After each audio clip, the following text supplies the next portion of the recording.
Bravo, bravo, bravo, bravo, bravo. Vous avez atteint votre objectif, les arbitres. Vous avez atteint votre objectif. Le Real a repris la première place. C'est largement mérité de votre place. Vraiment, je vous félicite. Vous méritez même d'aller au sommet, de remporter ce championnat. Vraiment. Parce que dès le début du championnat, on savait très bien de quel côté sont les arbitres. Ils sont censés être impartials, mais une fois encore, on se fait voler dans tellement d'actions. Le premier but de Girona, il y a faute. Le deuxième but de Girona, excusez-moi, il y a faute, on ne siffle pas. De l'autre côté, il y a des fautes dans la surface, on ne siffle pas. Des cartons qui devraient être donnés, on ne donne pas. Encore une fois, ils font le nécessaire pour que l'équipe en blanc puisse gagner. Bravo, ils ont récupéré la première place. Mais après tout, est-ce qu'on a vraiment à se plaindre en tant que Barcelonais? Sincèrement, si tu supportes le Barça, est-ce que réellement tu peux te plaindre de l'arbitrage? Non, parce que tu le sais depuis très longtemps qu'en face, tu as des gens qui jouent contre toi, tu as des arbitres qui sont constamment là contre toi. Est-ce qu'il est nécessaire encore que tu te plaignes? Après tout, tu peux soulever monts et merveilles. Ils savent très bien, ils ont un objectif, une liste, des checkpoints à réaliser. Vous devez faire des points pour que l'équipe en blanc passe devant. Ça vous étonne? Pas du tout, moi ça ne m'étonne même pas du tout. Alors, on ne devrait même plus parler d'arbitrage parce qu'au final, on sait très bien comment ça se passe. On l'a vu le match passé, on l'a encore vu aujourd'hui. C'est plus nécessaire de parler de l'arbitrage parce que rien ne va changer. Il y aura toujours et toujours de nombreuses décisions contre nous lorsqu'on est devant l'adversaire. Lorsque l'adversaire va prendre, là je parle du Real bien évidemment, lorsque le Real va prendre de l'ascendant énormément sur le classement, vous allez voir que ça sera un tout petit peu équilibré parce qu'ils vont se dire, ils ne vont pas les rattraper maintenant. Mais si jamais on devient encore à égalité ou qu'on reprenne la première place, il y aura encore des dingueries. On est habitué. Alors faut-il en parler encore une fois? Non, ça ne changera rien. Les choses ne vont pas changer en Liga. C'est de la merde, vraiment. Bref, j'espère les amis que vous allez bien parce que ma soirée se passe merveilleusement bien. Vraiment, je vous le dis, elle se passe merveilleusement bien. C'est Girona en face, on a perdu, mais que voulez-vous? Je me suis adapté, je me suis habitué aux défaites, vraiment. Avec le coach qu'on a en ce moment, j'en peux plus, vraiment j'en peux plus. Laporta, ce n'est plus la peine de faire des élections, tu peux partir. Pars avec Flick, pars avec Deco parce que vous êtes nuls en ce moment, vraiment vous êtes nuls. C'est vrai, Laporta n'est pas président en ce moment, mais c'est sa direction qui est là. Et si je dis cela, c'est parce que Flick a tout le soutien du président. C'est une bonne chose dans l'ensemble, ok?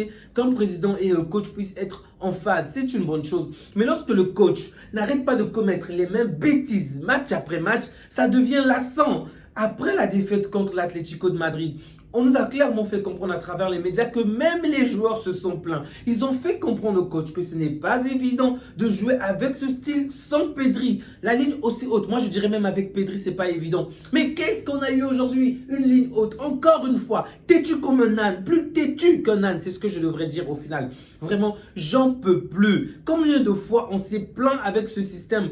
L'avantage de ce style, c'est qu'on marquait beaucoup plus de buts que l'adversaire. Aujourd'hui, nos attaquants sont tellement inefficaces que même des moutons pourront faire mieux qu'eux.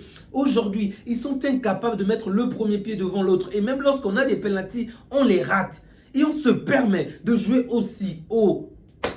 Mince, un match c'est 90 minutes. Au bout de la 70e minute, on voit de quelle manière nos joueurs sont rincés, épuisés. Et ce n'est pas de leur faute. C'est un système énergivore. Donc ils sont épuisés avant la fin. Malgré ça, Flick insiste, insiste et insiste.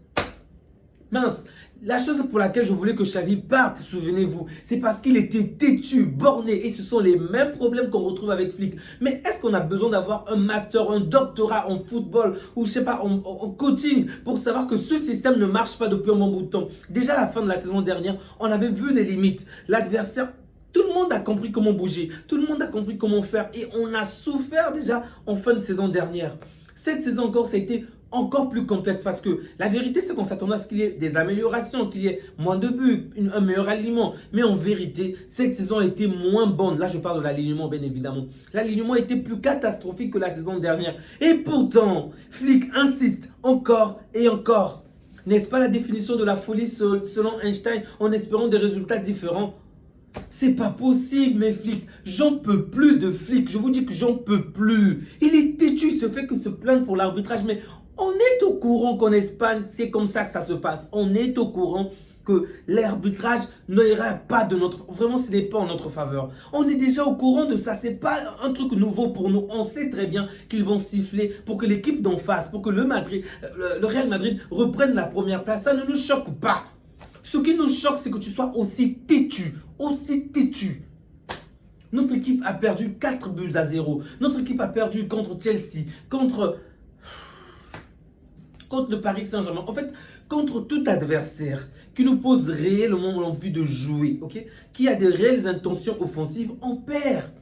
Malgré cela, il a toujours la ligne haute, mais ça ne marche pas. Dans quelle langue faut-il qu'on puisse te l'expliquer? En allemand, en russe, en français, en anglais? Dis-nous comment faut-il que l'on puisse te l'expliquer. Tu es le coach, tu as des vidéos, tu as tellement d'outils aujourd'hui pour voir que ça ne marche pas. Pourquoi tu insistes? Mince, ma tour revient. J'en peux plus de flics, sincèrement. J'aimerais parler des joueurs par-ci, par-là, par-ci. Mais je suis épuisé. Je suis épuisé. On voit les mêmes choses. Olmo qui est nul, Ferran qui est nul, Fermin qui est nul. On peut en faire une chanson.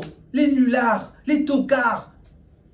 Sincèrement, j'en peux plus. Le petit Bardi qui apporte quelque chose, il est constamment en train de scier le banc de touche. Alors que le match dernier, on a déjà eu 2 grands tocards qui n'ont servi à rien, pour ne pas dire 3 ou 4.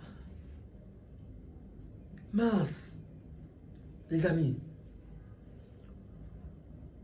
pour mon bien-être, je vais arrêter. Vraiment, pour mon bien-être, je vais arrêter parce que j'en peux plus de flics. Ce n'est pas le fait de perdre cette première place qui m'énerve. Ce n'est pas le fait de perdre contre Girona qui m'énerve. C'est le fait de voir les mêmes erreurs se répéter, qu'il n'y a aucune amélioration. C'est le fait de se dire que tout le monde a compris cela, que ce système est trop haut. On n'arrive pas, nos attaquants ne sont plus aussi efficaces que la saison dernière. Ils ne sont plus aussi puissants qu'avant. Et pourtant, il insiste encore et encore et encore. Les joueurs se sont réunis, ils ont fait une réunion, ils ont expliqué que ça ne marche pas. Pourquoi il insiste? Est-ce que c'est lui qui court avec la balle dans le terrain? Ne voit-il pas de quelle manière toutes les fins de match, nos joueurs sont rincés? Il va encore parler du coach, de l'arbitrage. J'en peux plus. De qui voulez-vous que je parle? De Yamal qui a raté le penalty, des tirs manqués.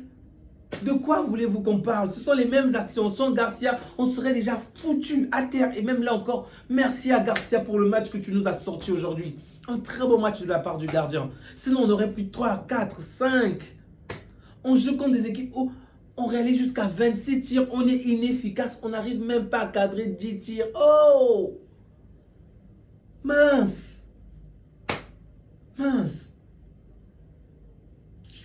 On était en train de jouer contre une équipe qui était relégable, les amis. Cette équipe était relégable. Et au final, on a souffert tout le long du match. On est resté...